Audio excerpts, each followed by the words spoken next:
News, सच जरूरी है। नमस्कार दर्शकों, मैं शिवा शेख और आप देख रहे हैं MNS न्यूज। ब्रेक के बाद एक बार फिर स्वागत है आपका देश प्रदेश की खबरों में। आइए एक नजर डालते हैं हेडलाइंस की ओर। मैं राजनीति छोड़ दूंगा, गोपाल इटालिया का पर्चा भरवाने गुजरात पहुंचे केजरीवाल। चाचा भतीजा फिर होंगे, जाने शरद पवार ने अजीत पवार से ऐसा क्या कहा। बिहार चुनाव से पहले चिराग पासवान का जनरल प्लान, नीतीश तेजस्वी के लिए खतरे की घंटी। आइए देखते हैं खबरें विस्तार से। मैं राजनीति छोड़ दूंगा, गोपाल इटालिया का पर्चा भरवाने गुजरात पहुंचे केजरीवाल ने बीजेपी को दी खुली चेतावनी।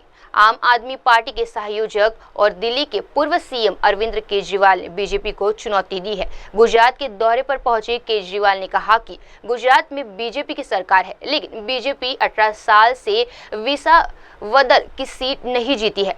केजरीवाल ने कहा कि पहले आपने कांग्रेस को वोट दिया तो बीजेपी ने कांग्रेस के एमएलए को तोड़ लिया।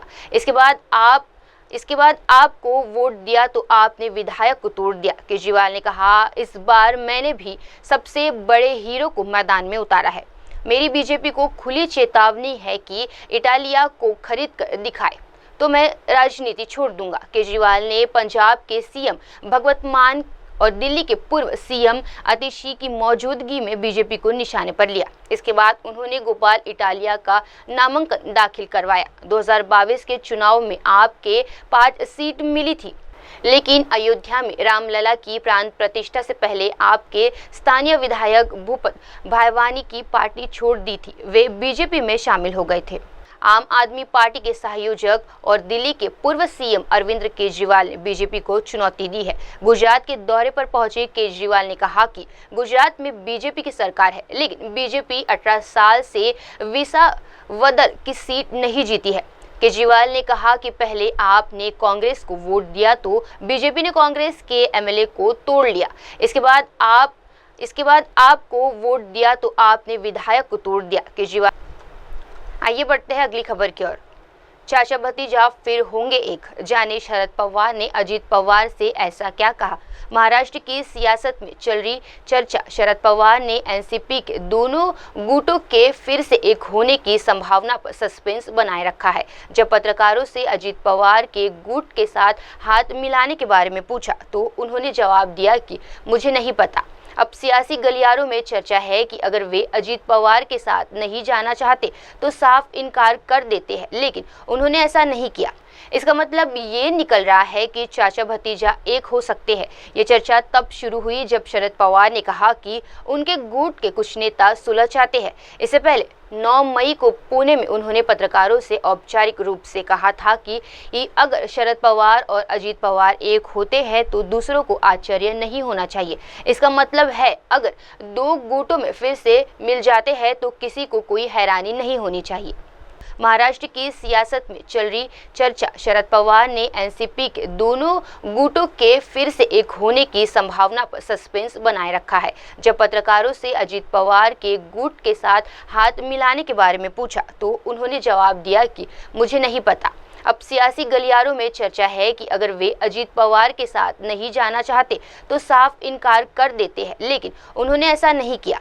इसका मतलब ये निकल रहा है कि चाचा भतीजा एक हो सकते हैं। ये चर्चा तब शुरू हुई जब शरद पवार ने कहा कि उनके गुट के कुछ नेता सुलह चाहते हैं। इससे पहले 9 मई को पुणे में उन्होंने पत्रकारों से औपचारिक रूप से कहा था कि अगर शरद पवार और अजीत पवार एक होते हैं तो दूसरों को आश्चर्य नहीं होना चाहिए। इसका मतलब है अगर 2 गुटों में फिर से मिल जाते हैं तो किसी को कोई हैरानी नहीं होनी चाहिए। आइए बढ़ते हैं अगली खबर की ओर। बिहार चुनाव से पहले चिराग पासवान का जनरल प्लान, नीतीश तेजस्वी के लिए खतरे की घंटी। बिहार की राजनीति में एक बड़ी खबर सामने आई है। लोक शक्ति पार्टी रामविलास यानी एलजेपीआर ने चिराग पासवान को बिहार विधानसभा चुनाव लड़ने का फैसला किया है। हालांकि इस बात की चर्चा पहले से थी, लेकिन अब पार्टी ने फैसला लिया है कि इससे बिहार की राजनीति में हलचल बढ़ गई है। खासकर एनडीए खेमे में अटकलें तेज हो गई है। चिराग पासवान का केंद्र की राजधानी छोड़कर बिहार की राजनीति में आना तेजस्वी यादव के लिए भी एक चुनौती है। एलजेपीआर ने ये भी फैसला लिया है कि चिराग पासवान किसी सामान्य सीट यानी रिजर्व नहीं, जनरल सीट से चुनाव लड़ेंगे।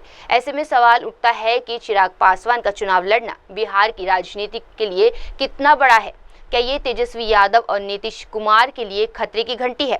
दरअसल चिराग पासवान को बिहार विधानसभा चुनाव में उतरने का एलजीपीआर का फैसला बिहार की राजनीति में एक बड़ा कदम है। सियासी पंडितों का मानना है कि चिराग पासवान बिहार में अपनी राजनीतिक ताकत बढ़ाना चाहते हैं। उनकी कुछ महत्वाकांक्षाएं भी है। ये महत्वाकांक्षाएं क्या है ये तो समय ही बताएगा, लेकिन एलजीपीआर के इस फैसले के पीछे कोई बड़ी योजना जरूर है। राजनीतिक पंडितों की माने तो चिराग पासवान बिहार में अपना भविष्य देख रहे हैं। उनके चुनाव लड़ने से नीतीश कुमार और तेजस्वी यादव दोनों की राजनीति पर असर पड़ेगा। बिहार की राजनीति में एक बड़ी खबर सामने आई है। लोक शक्ति पार्टी रामविलास यानी एलजेपीआर ने चिराग पासवान को बिहार विधानसभा चुनाव लड़ने का फैसला किया है। हालांकि इस बात की चर्चा पहले से थी, लेकिन अब पार्टी ने फैसला लिया है कि इससे बिहार की राजनीति में हलचल बढ़ गई है। खासकर एनडीए खेमे में अटकलें तेज हो गई है। चिराग पासवान का केंद्र की राजधानी छोड़कर बिहार की राजनीति में आना तेजस्वी यादव के लिए भी एक चुनौती है। एलजेपीआर ने ये भी फैसला लिया है कि चिराग पासवान किसी सामान्य सीट यानी रिजर्व नहीं, जनरल सीट से चुनाव लड़ेंगे। ऐसे में सवाल उठता है कि चिराग पासवान का चुनाव लड़ना बिहार की राजनीति के लिए कितना बड़ा है? क्या ये तेजस्वी यादव और नीतीश कुमार के लिए खतरे की घंटी है? दरअसल चिराग पासवान को बिहार विधानसभा चुनाव में उतरने का एलजीपीआर का फैसला बिहार की राजनीति में एक बड़ा कदम है। सियासी पंडितों का मानना है कि चिराग पासवान बिहार में अपनी राजनीतिक ताकत बढ़ाना चाहते हैं। उनकी कुछ महत्वाकांक्षाएं भी है। ये महत्वाकांक्षाएं क्या है ये तो समय ही बताएगा, लेकिन एलजीपीआर के इस फैसले के पीछे कोई बड़ी योजना जरूर है। राजनीतिक पंडितों की माने तो चिराग पासवान बिहार में अपना भविष्य देख रहे हैं। उनके चुनाव लड़ने से नीतीश कुमार और तेजस्वी यादव दोनों की राजनीति पर असर पड़ेगा। आइए बढ़ते अगली खबर की ओर। क्या मोहम्मद यूनुस भारत विरोध में हद से आगे निकल जाएंगे? कि अंतरिम प्रशासन के मुख्य सलाहकार ने 24 मई को इस्तीफे के बाद से अगर एक बात साफ तौर पर दिखाई है तो वे ये है कि आसानी से हार मानने वाले नहीं है। 9 महीने के कार्यकाल में नोबेल पुरस्कार विजेता और एनजीओ आइकन मोहम्मद यूनुस एक ऐसे व्यक्ति से फिसल गए हैं जिसे देश ने स्वाभाविक उद्धारकर्ता के रूप में स्वागत किया था। हालांकि अब वो एक चालक विभाजककारी व्यक्ति के रूप में जाने जाते हैं जिसके पास निजी एजेंट है। फिर भी एक महत्वपूर्ण राजनीतिक आधार की कमी और लोकप्रियता में भारी गिरावट के बावजूद यूनुस ने विभिन्न समूहों को एक दूसरे के खिलाफ खड़ा किया और सत्ता पर काबिज रहे। हालांकि बांग्लादेश को इसकी भारी कीमत चुकानी पड़ी। कि अंतरिम प्रशासन के मुख्य सलाहकार ने 24 मई को इस्तीफे के बाद से अगर एक बात साफ तौर पर दिखाई है तो वे ये है कि आसानी से हार मानने वाले नहीं है। 9 महीने के कार्यकाल में नोबेल पुरस्कार विजेता और एनजीओ आइकन मोहम्मद यूनुस एक ऐसे व्यक्ति से फिसल गए हैं जिसे देश ने स्वाभाविक उद्धारकर्ता के रूप में स्वागत किया था। हालांकि अब वो एक चालक विभाजककारी व्यक्ति के रूप में जाने जाते हैं जिसके पास निजी एजेंट है। फिर भी एक महत्वपूर्ण राजनीतिक आधार की कमी और लोकप्रियता में भारी गिरावट के बावजूद यूनुस ने विभिन्न समूहों को एक दूसरे के खिलाफ खड़ा किया और सत्ता पर काबिज रहे। हालांकि बांग्लादेश को इसकी भारी कीमत चुकानी पड़ी। आइए बढ़ते हैं अगली खबर की ओर। बिहार विधानसभा चुनाव से पहले बीजेपी ने संगठन में किया बड़ा बदलाव। बिहार में अक्टूबर से नवंबर में विधानसभा चुनाव होने हैं। बीजेपी चुनाव की तैयारियों में पूरी तरह से जुट गई है। प्रधानमंत्री नरेंद्र मोदी के बिहार दौरे खत्म होने के अगले ही दिन शनिवार को प्रदेश बीजेपी ने नई प्रदेश पदाधिकारियों की सूची जारी कर दी। प्रदेश अध्यक्ष दिलीप जायसवाल ने प्रदेश पदाधिकारियों की नई सूची जारी करते हुए सभी नेताओं को बधाई और शुभकामनाएं दी। बीजेपी ने 13 प्रदेश उपाध्यक्ष, 14 प्रदेश मंत्री, 5 प्रदेश महामंत्री की घोषणा की है। बिहार बीजेपी की नई टीमों में सिद्धांत शंभू, एमएलसी प्रमोद चंद्रवंशी, राजेंद्र सिंह, अमृता भूषण, डॉक्टर धर्मशीला गुप्ता और सरोज रंजन पटेल समेत 13 उपाध्यक्ष बनाए गए हैं। धर्मेंद्र कुमार सिंह, संजय खेंडेलिया, संतोष पाठक, बीजेपी ने 13 प्रदेश उपाध्यक्ष, 14 प्रदेश मंत्री, 5 प्रदेश महामंत्री की घोषणा की है। बिहार बीजेपी की नई टीम में सिद्धांत शंभू, एमएलसी प्रमोद चंद्रवंशी, राजेंद्र सिंह, अमृता भूषण, डॉक्टर धर्मशीला गुप्ता और सरोज रंजन पटेल समेत 13 उपाध्यक्ष बनाए गए हैं। बिहार में अक्टूबर से नवंबर में विधानसभा चुनाव होने हैं। बीजेपी चुनाव की तैयारियों में पूरी तरह से जुट गई है। प्रधानमंत्री नरेंद्र मोदी के बिहार दौरे खत्म होने के अगले ही दिन शनिवार को प्रदेश बीजेपी ने नई प्रदेश पदाधिकारियों की सूची जारी कर दी। प्रदेश अध्यक्ष दिलीप जायसवाल ने प्रदेश पदाधिकारियों की नई सूची जारी करते हुए सभी नेताओं को बधाई और शुभकामनाएं दी। बीजेपी ने 13 प्रदेश उपाध्यक्ष, 14 प्रदेश मंत्री, 5 प्रदेश महामंत्री की घोषणा की है। बिहार बीजेपी की नई टीमों में सिद्धांत शंभू, एमएलसी प्रमोद चंद्रवंशी, राजेंद्र सिंह, अमृता भूषण, डॉक्टर धर्मशीला गुप्ता और सरोज रंजन पटेल समेत 13 उपाध्यक्ष बनाए गए हैं। धर्मेंद्र कुमार सिंह, संजय खेंडेलिया, संतोष पाठक। बीजेपी ने 13 प्रदेश उपाध्यक्ष, 14 प्रदेश मंत्री, 5 प्रदेश महामंत्री की घोषणा की है। बिहार बीजेपी की नई टीम में सिद्धांत शंभू, एमएलसी प्रमोद चंद्रवंशी, राजेंद्र सिंह, अमृता भूषण, डॉक्टर धर्मशीला गुप्ता और सरोज रंजन पटेल समेत 13 उपाध्यक्ष बनाए गए हैं। आइए बढ़ते हैं अगली खबर की ओर। रिंकू सिंह 8 जून को प्रिया सरोज से करेंगे सगाई, शादी की डेट आई सामने।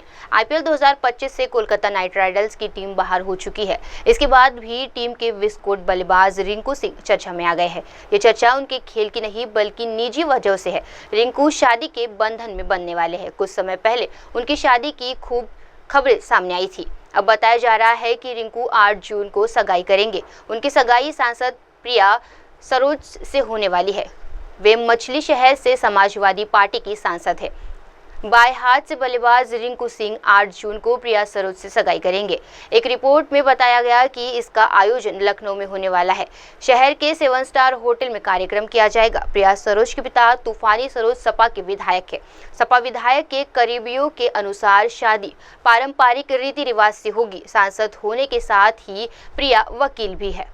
रिंकू सिंह 8 जून को प्रिया सरोज से करेंगे सगाई, शादी की डेट आई सामने।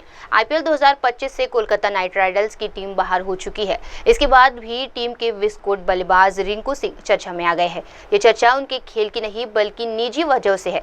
रिंकू शादी के बंधन में बनने वाले हैं। कुछ समय पहले उनकी शादी की खूब खबरें सामने आई थी। अब बताया जा रहा है कि रिंकू 8 जून को सगाई करेंगे। उनकी सगाई सांसद प्रिया सरोज से होने वाली है। वे मछली शहर से समाजवादी पार्टी की सांसद है। बाएं हाथ से बल्लेबाज रिंकू सिंह 8 जून को प्रिया सरोज से सगाई करेंगे। एक रिपोर्ट में बताया गया कि इसका आयोजन लखनऊ में होने वाला है। शहर के 7 स्टार होटल में कार्यक्रम किया जाएगा। प्रिया सरोज के पिता तूफानी सरोज सपा के विधायक है। सपा विधायक के करीबियों के अनुसार शादी पारंपरिक रीति रिवाज से होगी। सांसद होने के साथ ही प्रिया वकील भी है। आइए बढ़ते हैं अगली खबर की ओर। चीन को नेपाल पर नए मध्यस्थता निकाय में शामिल होने का दावा, पाकिस्तान ने किया हस्ताक्षर। ड्रैगन की भारत को घेरने की चेतावनी। चीन ने नेपाल से हाल ही में गठित अंतर्राष्ट्रीय मध्यस्थता संगठन का हिस्सा बनने के लिए कहा है। नेपाल को इसमें शामिल करते हुए चीन दक्षिण एशिया में अपना प्रभाव बढ़ाना चाहता है। पाकिस्तान के हालिया वर्षों में चीन से गहरी बैठ बताई गई है। बीजिंग इसके आगे बढ़ाते हुए दूसरे पड़ोसी देशों में भी अपनी मजबूत उपस्थिति चाहते हैं। इससे एक तरफ चीन का दक्षिण एशिया में राजकीय उपस्थिति बढ़ेगी, वहीं दूसरी ओर भारत क्षेत्र में अकेला पड़ जाएगा। ऐसे में चीन का ये एक नया कदम भारत के लिए चिंता बढ़ाने वाला हो सकता है। फास्टपोर्ट की रिपोर्ट के मुताबिक LOMD में आधिकारिक तौर पर शुक्रवार को हांगकांग में लॉन्च किया गया। इसका उद्देश्य बहुपक्षीय संवाद और संघर्ष समाधान तंत्र के जरिए चीनी विदेश मंत्री वांग यी ने नेपाल की विदेश मंत्री आरजू राणा देबाऊ से जल्द LOMED से शामिल होने का आग्रह किया है। देबाऊ LOMED के लॉन्च समारोह में भी आई थी, लेकिन नेपाल ने अभी तक संगठन में शामिल होने का मजबूत संकेत नहीं दिया है। पाकिस्तान ने किया हस्ताक्षर। ड्रैगन की भारत को घेरने की चेतावनी।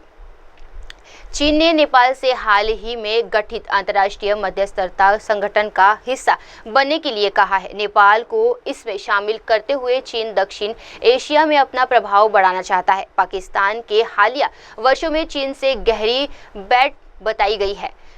बीजिंग इसके आगे बढ़ाते हुए दूसरे पड़ोसी देशों में भी अपनी मजबूत उपस्थिति चाहते हैं। इससे एक तरफ चीन का दक्षिण एशिया में राजकीय उपस्थिति बढ़ेगी, वहीं दूसरी ओर भारत क्षेत्र में अकेला पड़ जाएगा। ऐसे में चीन का ये एक नया कदम भारत के लिए चिंता बढ़ाने वाला हो सकता है। फास्टपोर्ट की रिपोर्ट के मुताबिक LOMD में आधिकारिक तौर पर शुक्रवार को हांगकांग में लॉन्च किया गया। इसका उद्देश्य बहुपक्षीय संवाद और संघर्ष समाधान तंत्र के जरिए चीनी विदेश मंत्री वांग यी ने नेपाल की विदेश मंत्री आरजू राणा देबाऊ से जल्द LOMED से शामिल होने का आग्रह किया है। देबाऊ LOMED के लॉन्च समारोह में भी आई थी, लेकिन नेपाल ने अभी तक संगठन में शामिल होने का मजबूत संकेत नहीं दिया है। आइए बढ़ते हैं अगली खबर की ओर। हम पाकिस्तान को हरा रहे थे तो सीज फायर पर प्रशांत किशोर ने उठाए सवाल। बोले 2 दिन और चलने देते। ऑपरेशन सिंदूर के बाद पाकिस्तान के साथ हुए सीज फायर पर सवाल उठाए हैं।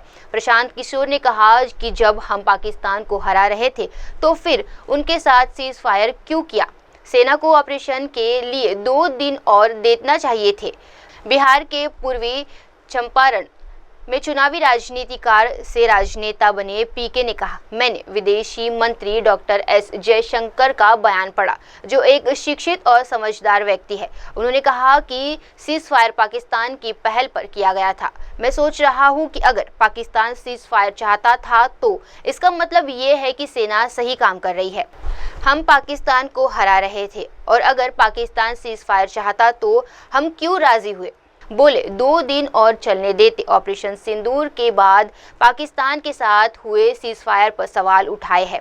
प्रशांत किशोर ने कहा कि जब हम पाकिस्तान को हरा रहे थे तो फिर उनके साथ सीज फायर क्यों किया? सेना को ऑपरेशन के लिए 2 दिन और देना चाहिए थे।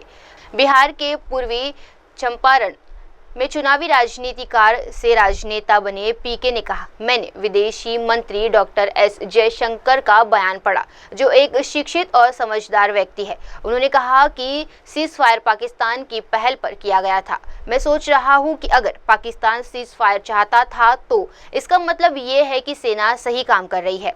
हम पाकिस्तान को हरा रहे थे और अगर पाकिस्तान सीज फायर चाहता तो हम क्यों राजी हुए? आइए बढ़ते हैं अगली खबर की ओर। प्रदेश में चुनाव व्यवस्था में बड़े बदलाव की तैयारी। प्रदेश में चुनाव व्यवस्था में बड़े बदलाव की तैयारी। प्रदेश सरकार सांसद और विधायक की ही तरह यूपी में जिला पंचायत अध्यक्ष और ब्लॉक प्रमुख का चुनाव भी सीधे जनता से करवाने पर मंथन कर रही है। सूत्रों की माने तो प्रदेश सरकार जल्द ही इस बारे में केंद्र सरकार को प्रस्ताव भेज सकती है। माना जा रहा है कि अगर केंद्र सरकार ने राज्य सरकार से इस प्रस्ताव में मुहर लगा दिया तो आगामी पंचायत चुनाव में ही इस नई चुनाव प्रक्रिया को लागू कर दिया जाएगा। प्रदेश के पंचायती राज्य मंत्री ओम प्रकाश राजभर ने भी इसकी पुष्टि की है। उन्होंने बताया, इस संबंध में उन्होंने शुक्रवार को ही मुख्यमंत्री योगी आदित्यनाथ से मुलाकात कर चर्चा की है। उन्होंने मुख्यमंत्री के सामने प्रस्ताव रखा कि वे अधिकारों को निर्देशित करें कि जिला पंचायत अध्यक्ष और ब्लॉक प्रमुख का चुनाव सीधे जनता से कराने के संबंध में ब्लॉक प्रस्ताव तैयार करे। प्रस्ताव तैयार कर इसे जल्द से जल्द केंद्र सरकार को भेजा जाए, जिससे समय रहते इसकी तैयारी की जा सके। प्रदेश में चुनाव व्यवस्था में बड़े बदलाव की तैयारी। प्रदेश सरकार सांसद और विधायक की ही तरह यूपी में जिला पंचायत अध्यक्ष और ब्लॉक प्रमुख का चुनाव भी सीधे जनता से करवाने पर मंथन कर रही है। सूत्रों की माने तो प्रदेश सरकार जल्द ही इस बारे में केंद्र सरकार को प्रस्ताव भेज सकती है। माना जा रहा है कि अगर केंद्र सरकार ने राज्य सरकार से इस प्रस्ताव में मुहर लगा दिया तो आगामी पंचायत चुनाव में ही इस नई चुनाव प्रक्रिया को लागू कर दिया जाएगा। प्रदेश के पंचायती राज्य मंत्री ओम प्रकाश राजभर ने भी इसकी पुष्टि की है। उन्होंने बताया, इस संबंध में उन्होंने शुक्रवार को ही मुख्यमंत्री योगी आदित्यनाथ से मुलाकात कर चर्चा की है। उन्होंने मुख्यमंत्री के सामने प्रस्ताव रखा कि वे अधिकारों को निर्देशित करे कि जिला पंचायत अध्यक्ष और ब्लॉक प्रमुख का चुनाव सीधे जनता से कराने के संबंध में ब्लॉक प्रस्ताव तैयार करे। प्रस्ताव तैयार कर इसे जल्द से जल्द केंद्र सरकार को भेजा जाए, जिससे समय रहते इसकी तैयारी की जा सके। आइए बढ़ते हैं अगली खबर की ओर। हरियाणा में कांग्रेस को पटरी पर लाने की कोशिश। राहुल गांधी 4 जून को करेंगे चंडीगढ़ दौरा। लोकसभा में नेता प्रतिपक्ष और वरिष्ठ कांग्रेस नेता राहुल गांधी 4 जून को चंडीगढ़ आ रहे हैं। राहुल गांधी यहां हरियाणा कांग्रेस के नेताओं की बैठक लेंगे। पहले उनका कार्यक्रम 1 जून को था। राहुल गांधी के कार्यकाल की ओर से नई डेट दी गई है। हरियाणा में भी राहुल गांधी संगठन के मुद्दों पर ही बैठक लेने आ रहे हैं। प्रदेश में कांग्रेस संगठन का गठन पिछले लगभग 11 वर्षों से नहीं हो पाया है। राहुल गांधी के दौरे को लेकर तैयारियां भी शुरू हो चुकी है। शनिवार को चंडीगढ़ पुलिस की एक टीम सेक्टर 9 स्थित हरियाणा कांग्रेस मुख्यालय का जायजा भी ले रही है। लोकसभा में नेता प्रतिपक्ष और वरिष्ठ कांग्रेस नेता राहुल गांधी 4 जून को चंडीगढ़ आ रहे हैं। राहुल गांधी यहां हरियाणा कांग्रेस के नेताओं की बैठक लेंगे। पहले उनका कार्यक्रम 1 जून को था। राहुल गांधी के कार्यकाल की ओर से नई डेट दी गई है। हरियाणा में भी राहुल गांधी संगठन के मुद्दों पर ही बैठक लेने आ रहे हैं। प्रदेश में कांग्रेस संगठन का गठन पिछले लगभग 11 वर्षों से नहीं हो पाया है। राहुल गांधी के दौरे को लेकर तैयारियां भी शुरू हो चुकी है। शनिवार को चंडीगढ़ पुलिस की एक टीम सेक्टर 9 स्थित हरियाणा कांग्रेस मुख्यालय का जायजा भी ले रही है। अब वक्त हो चला है दर्शकों एक छोटे से ब्रेक का। ब्रेक के बाद भी जुड़े रहिए, देखते रहिए देश प्रदेश की तमाम बड़ी खबरें। धन्यवाद। आप देख रहे हैं एमएनएस न्यूज़, सच जरूरी।